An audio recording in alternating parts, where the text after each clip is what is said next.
So to get things started, what we're going to talk about first is light rigs. We're going to work with the environment that we built in the last DVD. This is it. And what we're going to do is blow away all the lights that are currently in this scene, and we're just going to start from scratch with blank slate.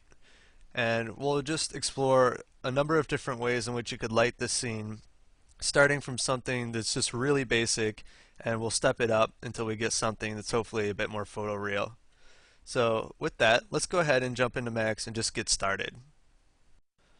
So here's our scene in Max, and when you're setting up a light rig, what you want to do is work with something that's really basic but has enough information there that you can tell kind of what you're doing. So what I'm going to do is I'm just going to get rid of or turn off some of the layers of things that we don't really need.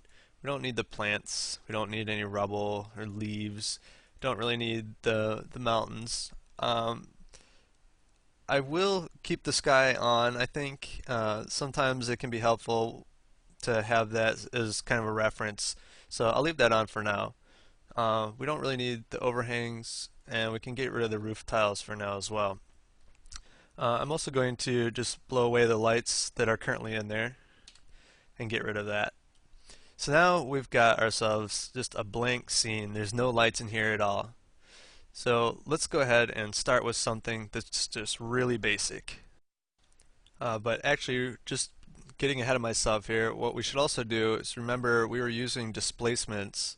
So let's go ahead and just turn those off. So I'm just going to globally turn off all displacement in the scene. That'll help speed things up as we do our test renders.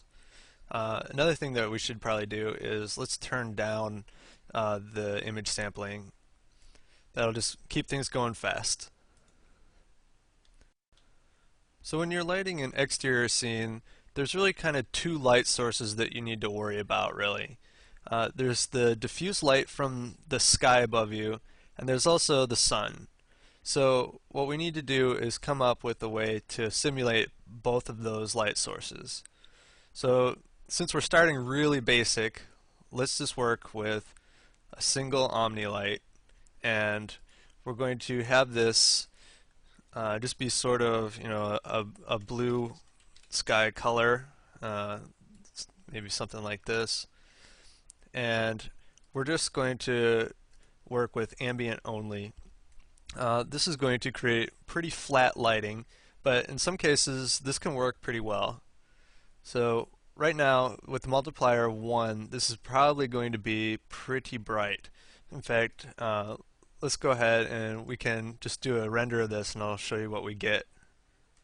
So here's the result of that, and as you can see it's fairly bright, although it's not too bad. But the image sampling that we decided to render with is probably a little too low. I'm going to turn that back up just a little bit.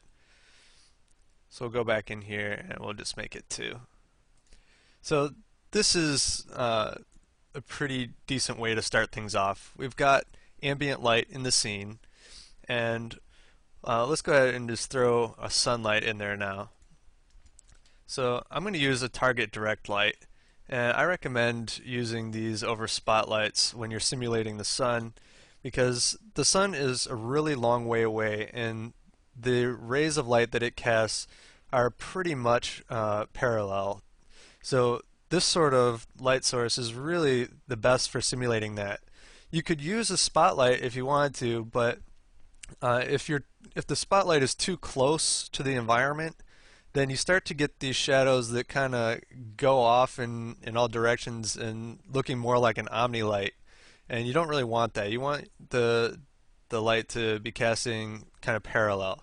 So that's why I like to use directional lights for this. So let's just give this sort of, a yellow color. And we'll turn on shadows. And we need to make sure that our hotspot here is big enough to encompass the entire scene.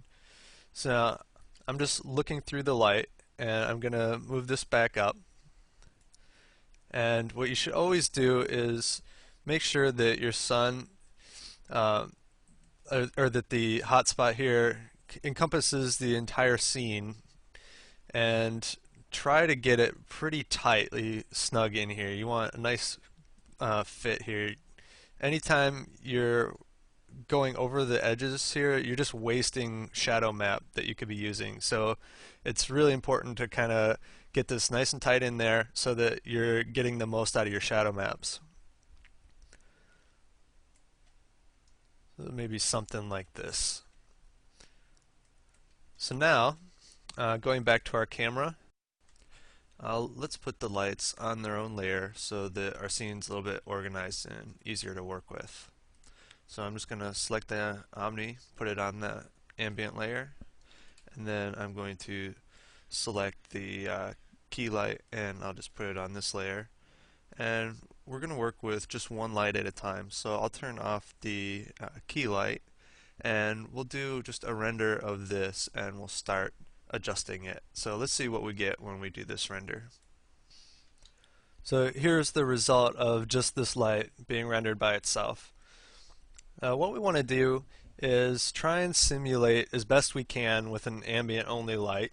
Once again, this is a very simple rig, but we want to simulate an overcast day. This light is going to simulate the diffuse light of the sky above you. It's the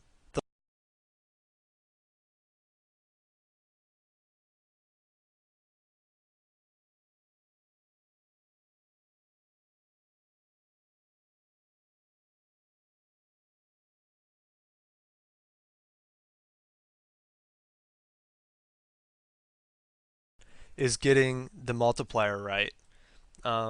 Imagine yourself on any overcast day that you've been outside and really, be hard on yourself and remember exactly how bright that really was. This is probably not that far off, but it is a little bit bright. So let's just try toning this down a little bit. And it's going to take some finessing, but what we need to do is get this light kind of in the ballpark. Then we'll work with our sun and the two of them together. So let's just turn this down and try 0.75 and see what we get from that. And here's the result of that render. So this looks like it might be just a little bit dark, but that's actually what we want to do. Is we want to make sure that when we turn on the sunlight that we get some sort of contrast between areas that are being hit by the sun and areas that are in shadow. So let's turn on the sunlight again, because I think that we were fairly close here. And let's select it. And right now it's just set to 1. Let's just leave it at that, and we'll render this again, and we'll see what we get. So here's what we get, and this isn't too bad, but we need to go a little bit further with this. This is fairly flat still. We don't have a whole lot of contrast in here yet.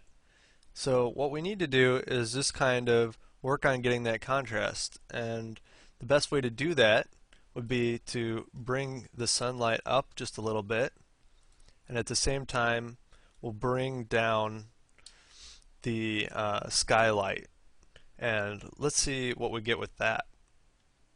So there was not a whole lot of difference here in the overall brightness of the scene, because we're just turning one light up and the other one down.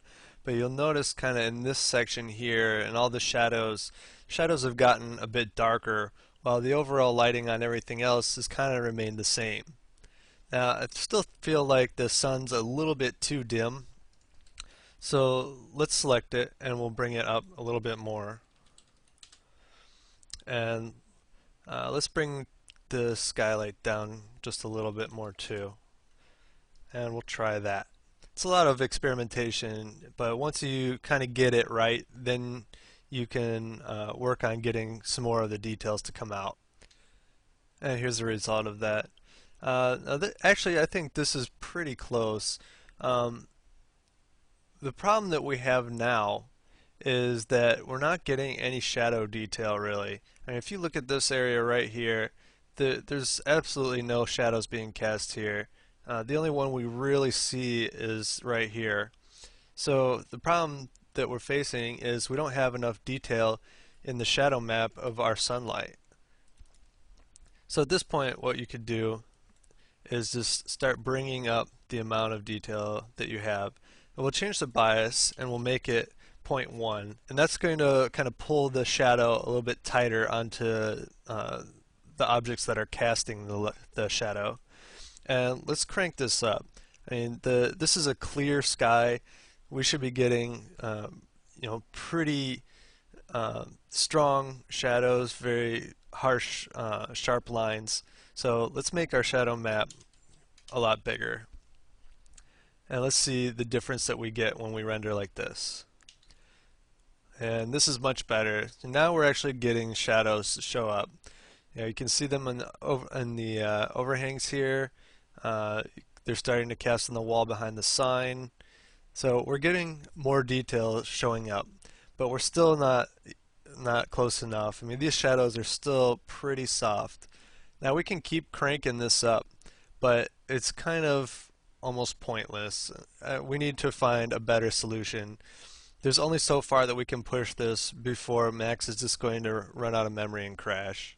So let's switch over our shadow type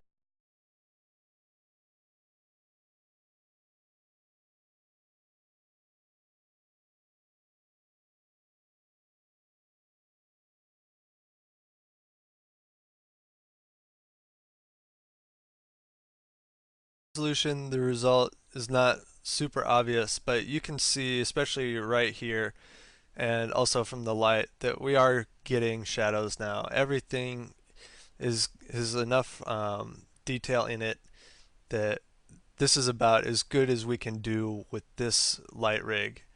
So let's step things up because we're not getting a whole lot of good detail with our ambient light. So let's go ahead and replace it with something that's going to give us more shadow detail in the ambient light.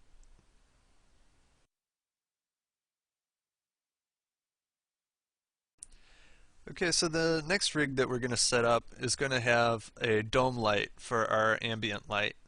So what I'll do is I'm going to turn off everything that we have now, except for I'll leave the sky dome for just a second. So I'm going to the top view, and I just want to make sure that when I create my lights that they kind of fit within this area. So we can turn that off now. And I'll start by creating a target spot, and I'm going to snap it to the grid. So I'm going to put the target right at the origin here. And then I'll just come in and I'm going to turn off the target, and I'll turn on effect pivot only, and I'm going to just move it to the pivot to the origin. So what that'll do is it's going to make it really easy now for me to just rotate all of these lights and create sort of a dome array that we can put over our scene. So what I'll do is I'm going to hold down shift and just rotate an instance of this. Now it's up to you how many lights you want to put in this dome. The more you have, the more shadow detail you're going to be able to get, but you're just going to have that many more lights to prepare at render time. So what I usually do is I'll start off with 30 degrees and make just 11 copies. And I find that usually a dome with this many lights works fairly well. If you need to go up from here, you always can. So now we have a circular array, but to get the dome, what we'll do is go to the side, select that first light, and I'm just going to rotate this one 30 degrees also and make 2 copies. So now back to the top view, and I'm going to do just like before, rotate 30 degrees, make 11 instances, and I'll do the same for this light as well, 30 degrees, 11 instances.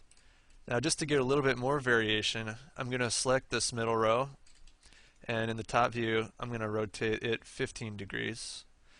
So now we just get a fairly nice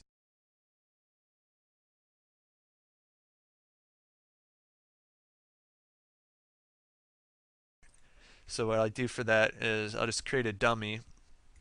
I'm going to put it at the origin, and then I'll select all of these lights and I'll just link it to this dummy.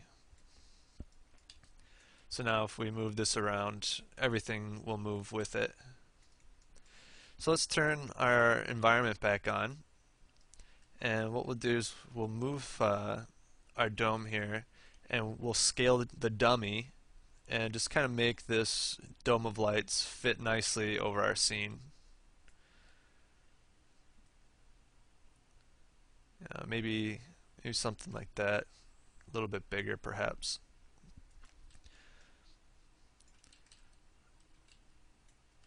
And I'll bring it down just a little bit more too. Okay, so we've got this set up. So let's select all of these and let's put them on their own layer. And we'll call this light, environment, ambient, dome. And I'm just going to quickly organize this a little bit, and I'll put this with the rest of these. Okay. So next what we need to do is do a few test renders and get our shadow maps and the multiplier set up so that it works for our ambient paths. So we're going to use shadow maps, and the color is fine, same as we had before. So let's look at the shadows. Now each one of these lights is going to be casting a shadow map that's 256. That actually might be a good number to start with. So let's leave that alone. The multiplier, we may need to mess around with this, but let's try it with what we have here. So we'll do a test render of this and we'll see what we get. And here's the result of that render.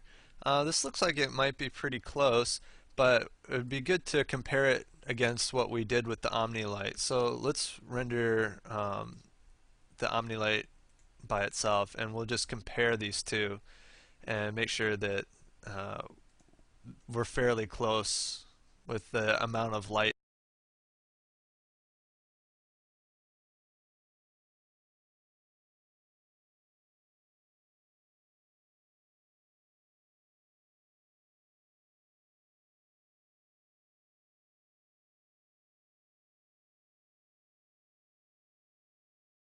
values. So let's just take it down, try 0.08, and we'll just keep stepping down until we get it to match. Alright, so I tried 0.08, but I need to go a little bit further, so I just changed it to 0.07, and this looks to be a lot closer. You'll notice some pretty significant differences here when we look at these side by side. Obviously with the ambient only light, we're not getting any occlusion in corners or in overhangs or anything, where we are starting to get that with the dome light approach. Now the shadow maps are still really small, so we're not getting great detail, but we're at least getting some now. It's like especially areas like right in here, and you'll notice here it's all dark.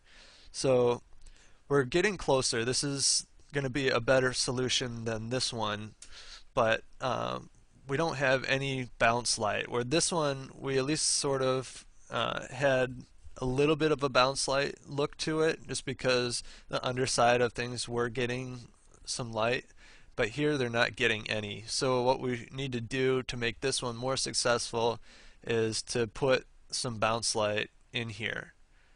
So let's go ahead and we'll do that. Alright, so let's first of all let's minimize this. We'll keep that so that we can refer to it later, and we'll also make a clone of this one and keep it so that we can refer back to it.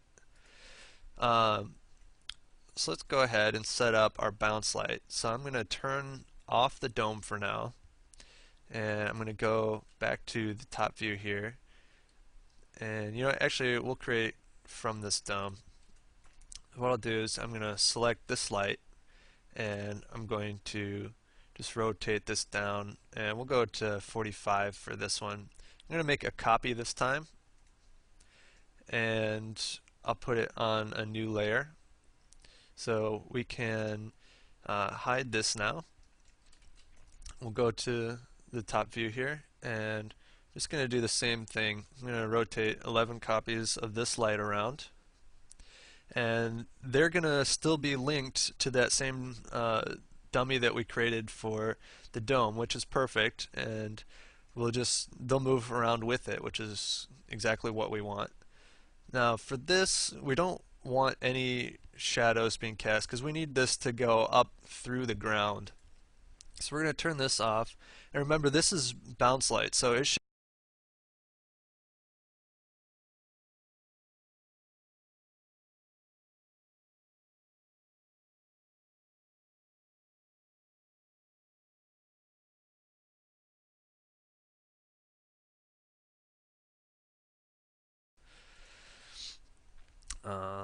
let's name this layer.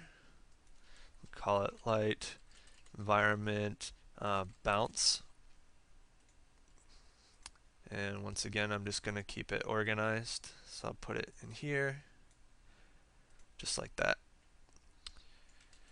Okay, we'll have to play with the multiplier on this one as well. So let's go back and we'll turn this on. We'll go back to our camera view and let's do a few test renders and find what we need this to be set at. So let's just try it at 0.07 and see what we get. And here's the result of that. Now this is probably a bit too dark, and we're also we didn't turn off specular, which we should. So I'm going to turn that off for the bounce light, and we'll need to turn this up. So let's try 0.15, and we'll just keep experimenting with this until it looks right. So let's do a test render with this. And here's the result of that render, and this is actually much too bright. We'll have to bring this down a little bit. Let's try instead 0.09, and we'll see how we do with that. And here's the result. So this is a little bit better. Now that we're kind of close on this one, what we'll do is we'll turn on the dome and the bounce light together, and we'll just keep finessing it. So now we've got them both. Let's do a render of this and see what we get from that. And here's the result. So let's go ahead and we'll just pull up our old one side by side. So we're actually getting quite a bit of bounce in here that's affecting these walls. You can see a little bit more of it showing up underneath here. But what we've done now is I think we're a bit too saturated with this, and we're probably still too bright. So let's just keep bringing it down, and we'll try that. Okay, not a huge difference, but this is better. So at this point what we need to do is just start balancing these two lights, because the bounce by itself affects these walls as well. So what we need to do is compensate for that by turning our dome light down a little bit. So let's try 0.06 for our dome. And for our bounce lights, let's actually leave it at that for now. So we'll go back to our camera view and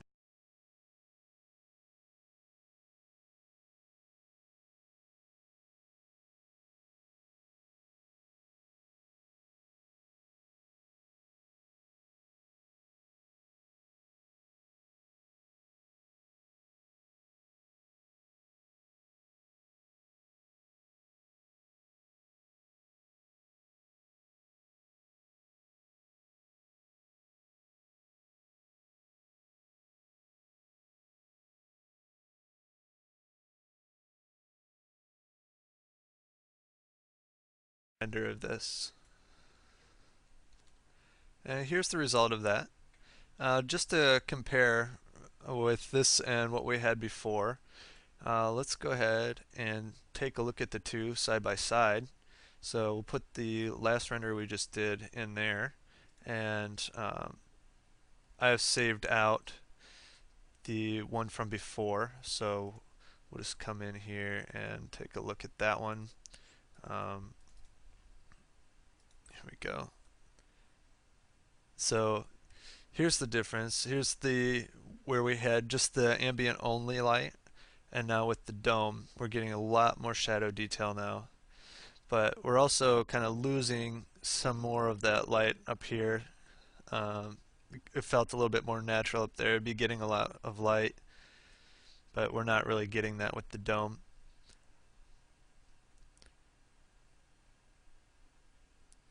But overall, I still think that the dome rig here is fairly successful. It just would require a little bit more tweaking so that we could get some of the light in here.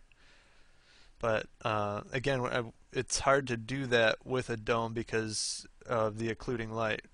So there is a point where this dome light just isn't going to get us what we need anymore, and we have to take it to the next level. So let's go ahead and do that now.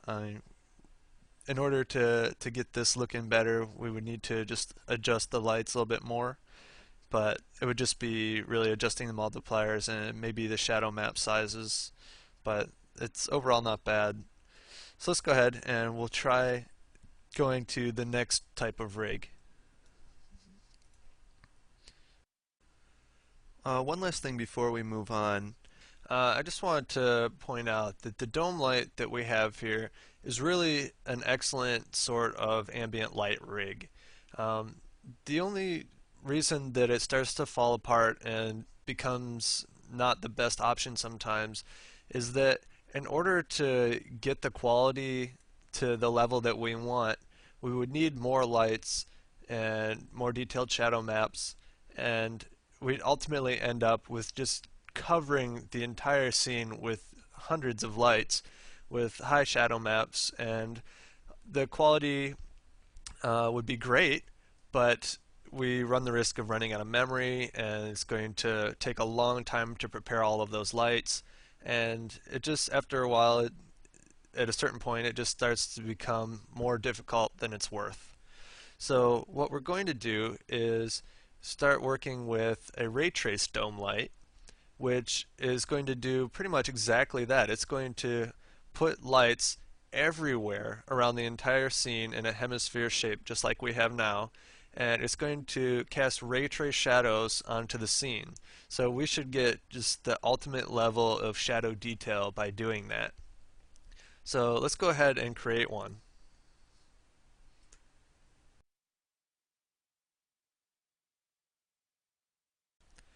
Alright, so what we'll do is we'll turn this stuff off.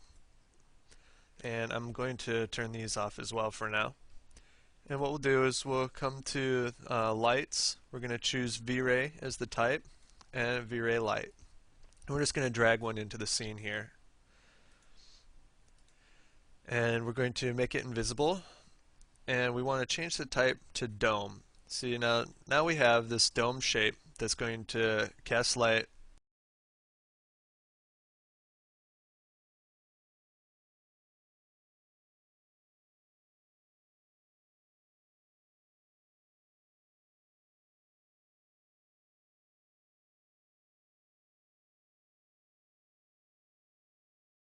And we'll need to match the color of that light.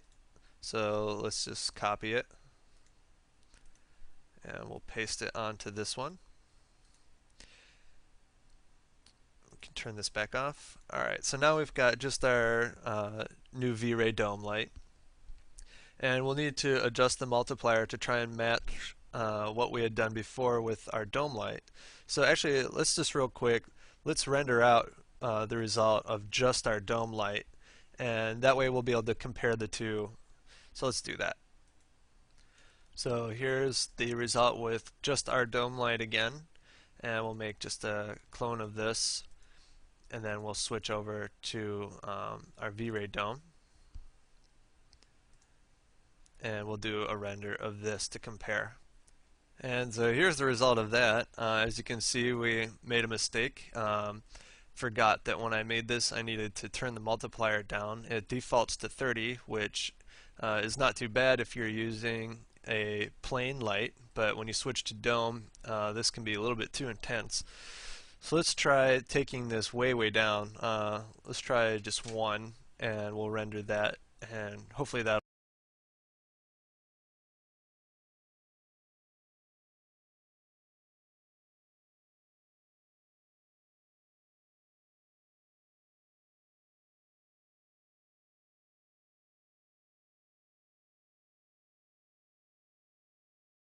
actually much better.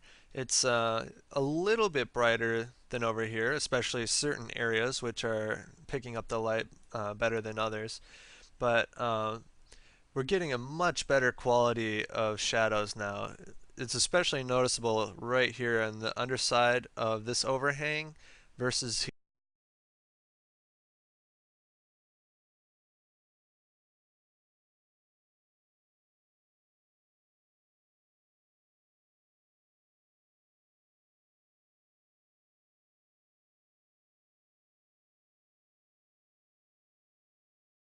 lower subdivisions for the light, so it is grainy. It's hard to tell with the low anti-aliasing settings that we're using right now. But if we were to animate this with our subdivs this low, it would have a very ugly grain going across it, which is hard to.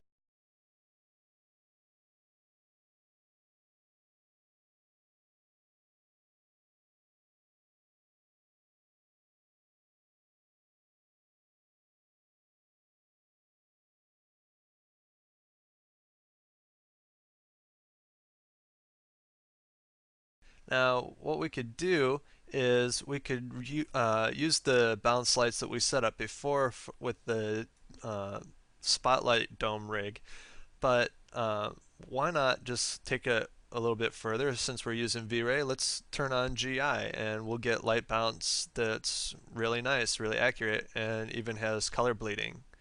So let's turn on a couple of things here. We'll need the stone edge, the sky dome. We've got the V-Ray dome, and we'll turn on the key light as well. And let's just do a render without the bounce light so that we can compare that to the one with. So let's render this. And so here's the result of that render. So let's go ahead and we'll turn on GI. So we'll come in here, indirect lighting, GI, we'll turn this on. Uh, multiplier is set to 1 for secondary bounces, so that's actually going to mean that our light will bounce now. What I like to use to get really high quality results is Quasi Monte Carlo. Um, the default settings will be fine for now. And we've got our dome light here, so we should be set up now to render with GI. So let's go ahead and do that. We'll make a clone of this, and let's render it out. And here's the rendered result of that. Uh, so let's put these just side by side in the RAM player here and take a look at the difference between them. Uh, so we've got this, and I'll load the last rendered version. And so here's what we had before. Here it is with the GI bouncing light into the scene. And as you can see, it's a little bit brighter. We're getting a lot better detail in the underside of things. It's not as dark as it was before, especially noticeable right in here, you know, before and after. Um, but what you don't notice, because I've been pausing it during the render time, is that this took us about 50 seconds to render, and this one took us about 7 minutes. So we took a very serious hit on render time here, and this render is only, you know, 1/4 of the final res that we're going to have to do. So the render time is going to go up 4 times. So we need to kind of find a happy medium. Um, this at 50 seconds versus this, we could probably put our bounce array of lights back in and get fairly close to this, and it would render a lot faster. So, you know, every scene that you work on is going to require a slightly different rig. They're all different, and no one solution is going to work for every environment. But what you're going to have to do is weigh out, you know, what's most important, the level of realism and quality versus speed, and that's always going to be the issue that you're up against. Um, I personally don't feel that what we get here is worth the render time, so we'll have to see if we can come up with something that gives us good results but faster. And fortunately, V-Ray has something just like that. We can switch over, and instead of using the Monte Carlo GI, we can use a shortcut, the irradiance map.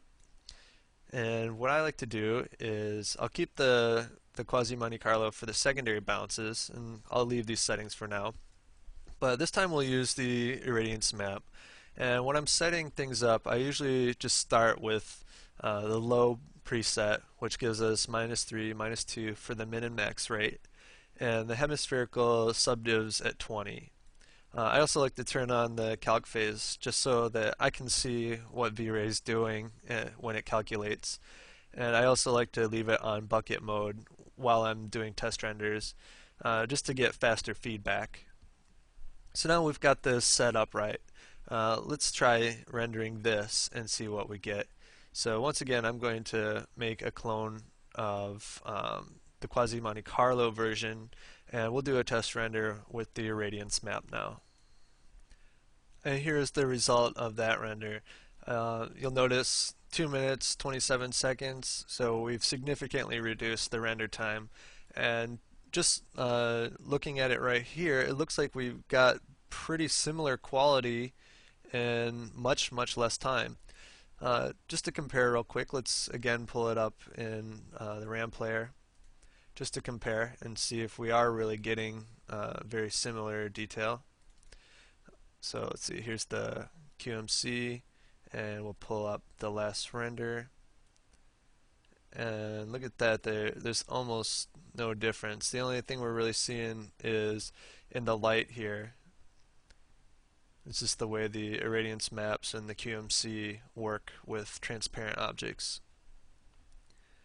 But yeah, there's almost no visual difference here. So this is obviously going to be a much better solution.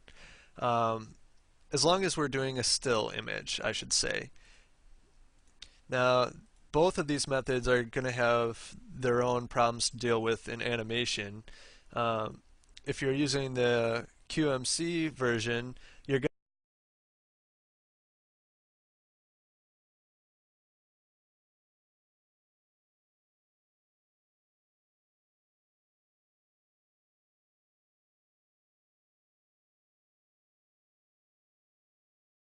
things high enough for that as well, so that you can get rid of any splotchiness that's happening in your renders. So with this result, this is pretty good. Render times aren't too bad, but we need to kind of ask ourselves, here's what we had before versus what we have now, and this took us 50 seconds to render this, where this took us 2.5. At what point do you say, is it worth it? Like I said, we could take that bounce light array of spotlights that we made and put it into this scene, and we'll get a better render time than we will here, and we won't have to deal with the splotchiness. So it's up to you and whatever your needs are, but you should always keep that in mind. It's always going to be a balance between the level of quality that you need and the type of light rig that you should go with.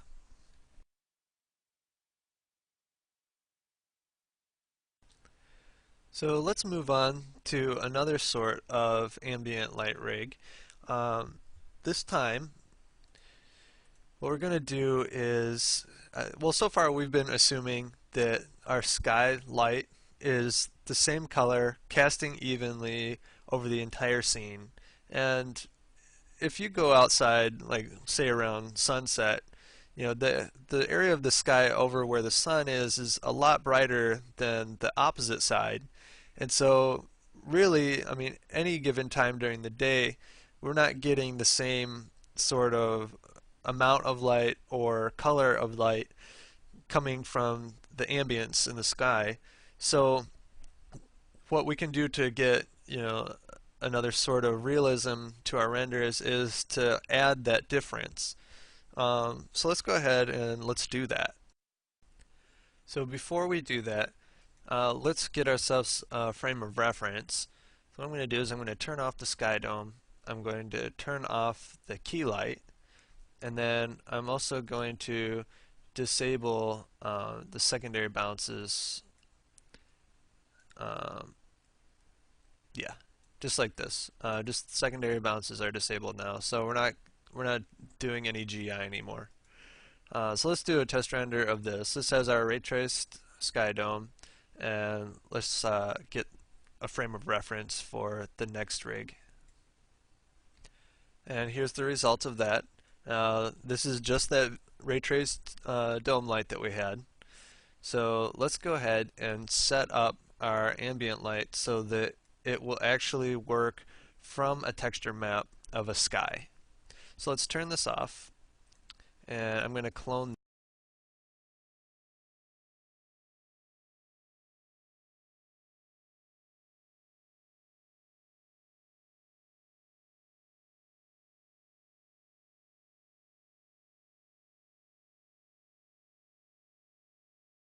up. This is a spherical panorama of a sky, and we can use this as our texture. So we've got a darker blue up above, and as it comes down to the horizon, it starts to get a little bit brighter. So what we'll do is let's make a copy of this, and we'll put it into a new material. And in here, we're going to change this to spherical environment, and then in V-Ray, we'll come down here and we'll turn on override, and we'll drag this into here and make an instance. What I'm going to do is, just for now, this is going to take a little bit of playing with, but let's set this back to the default of 1, and we'll do a render like this, and we'll see what we get and what we need to tweak. So let's go ahead and turn this back off, and we'll do a render. And here's what we get. It's much darker, and there's more color in here than there was before. So we have the light, or the map casting the light into the scene, even though we don't see it in the background now. But the way we put it into the override environment of the V-Ray is it's causing it to use the map that we chose from the sky dome as the source of light. It's got the color and the values to create that light. So if we want to make it brighter, which I think we should because it's awfully dark, what we should do is then go in here, and I would just adjust the RGB level of this map. And let's try 1.5 for it, and we'll render again, and we'll see if it's closer to what we want. So here's the result of that, and to compare, we're getting closer now. You can tell that there's a big difference in the lighting in here.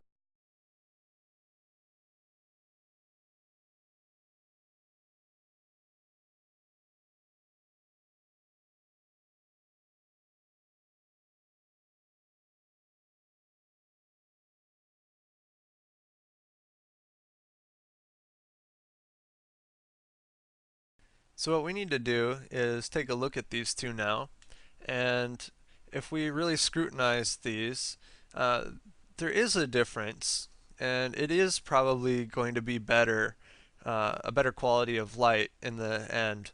But the map that we were using for a daytime rig, it's pretty even.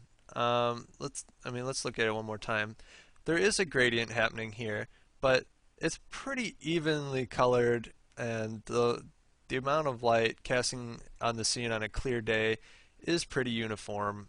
Um, if we were to take this render and just color correct it with some blue, we wouldn't be too far off from this.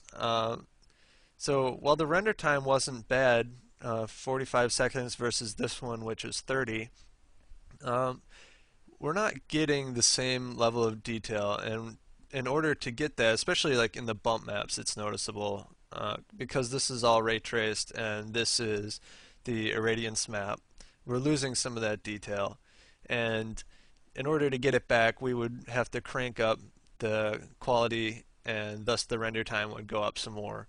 So since there isn't really that big of a significant difference that we couldn't get from just color correcting, um, I think this was still going to be the best option. So far it's been the fastest, and with a little bit of adjusting in a composite later on, we could get pretty nice looking results that are fairly similar to this.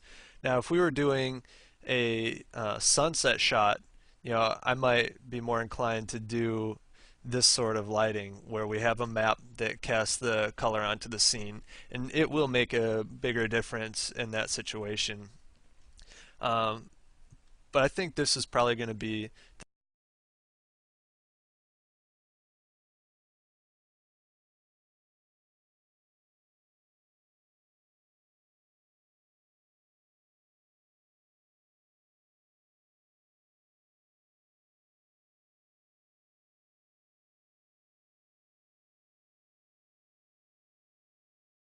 the conclusion that the best rig in this situation was going to be the V-Ray dome light and our ray traced key light.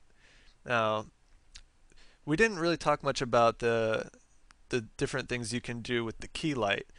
We switched to just ray trace shadows, and that gives us good results. But there's also, you can take that one step further as well, and let's do that. So let's select the light, or key light, and let's look at the shadow parameters. Now, what we have right now gives us perfectly sharp shadows.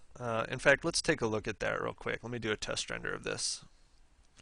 So here's the result, and I actually canceled the render and turned on our sky dome and re-rendered. Um, so here's what we get, and we've got really sharp shadows happening. It's difficult to see back here, but these are just razor sharp. And in real life, our sun is an area light. Um, it's got size to it, and when it gets diffused through the atmosphere, it spreads out.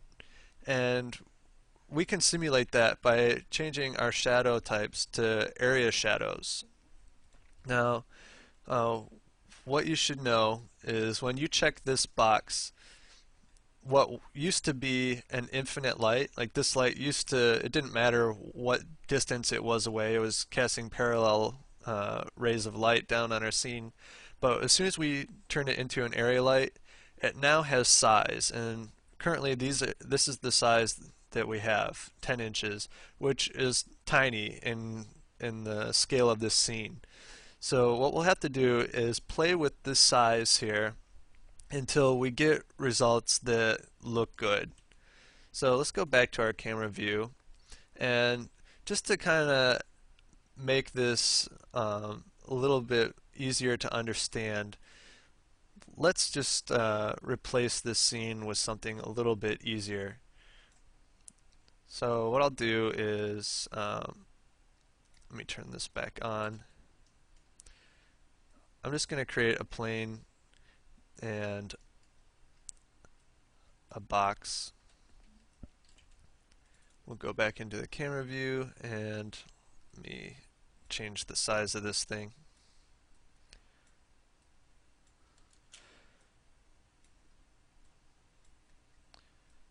Okay. So I want you to be able to see what's going on here when we change this. Um, so I'm just going to give them a gray material, and let's do just a render of this. Okay, here's the result, and what we're getting is a really sharp shadow edge, and like I said, that's being caused by the size of our area light. So if we were to crank this up, let's just go all out, and let's do 150 feet and re-render this, we should get significantly different results. And as you can see, we are.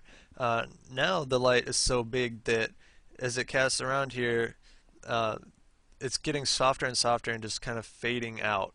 Uh, let's actually change the angle that we're looking at here so that it becomes even more apparent. And I'll actually turn off the dome light now so that we can just focus on the key light by itself. So let's look at this.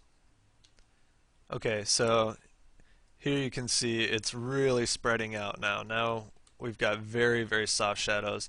Now this is unrealistic. It's too spread out now.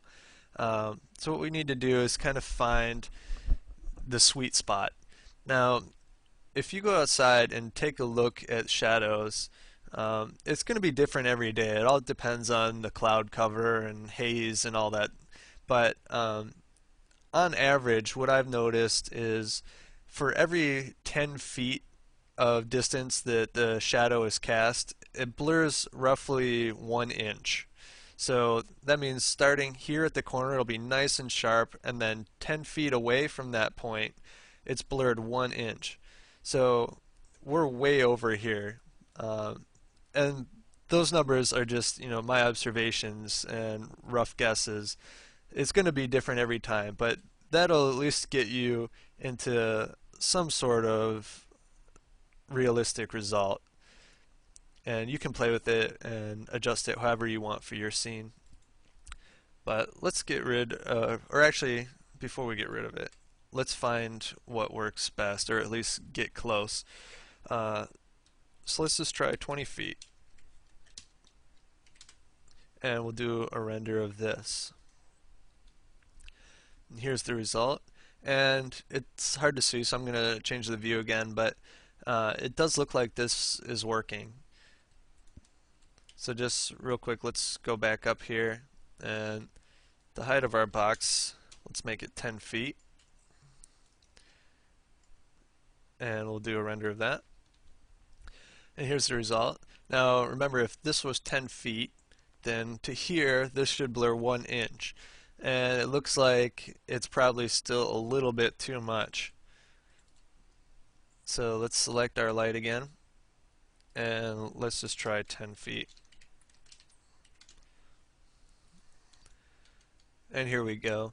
Now this is probably blurring a little bit more than 1 inch, but it's okay to exaggerate this just a little bit so that we can actually see the result that's happening. Now this is a very subtle thing, but it will make a big difference in the realism in the long run. So let's get rid of this stuff, and let's turn our environment back on, and we'll do a render with our sun set to area shadows. And here's the render. As you can see, we don't really have any objects that are casting long shadows in this scene. Like this is a short distance. This is probably the longest shadow that we really get a good look at. And it's so small in here that you probably won't even notice that we have area shadows on that sun. And it does take a little bit of a hit on render time.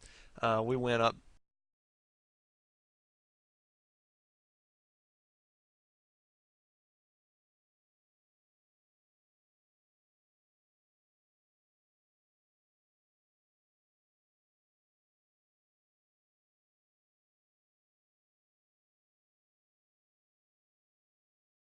really notice it that much. I think I'll probably take the area shadows off of this, because it's in the long run it's probably just gonna hurt us. So let's turn that back off, and I'd just like to point out that it will be more realistic with it, but since in a production environment you're on a budget and you've got to get stuff rendered and delivered on time, sometimes you need to make these sacrifices and know when to make them. So we've turned this off, and I think we're pretty close to having our final daytime light rig here. I think we'll do just a little bit more tweaking so that we can get it looking a little bit better, but it's just going to be changing the multipliers of the light.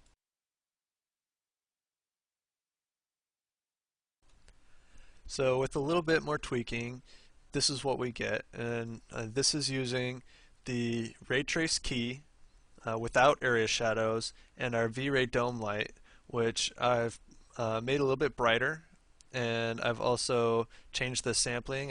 It was 8 and I made it 12.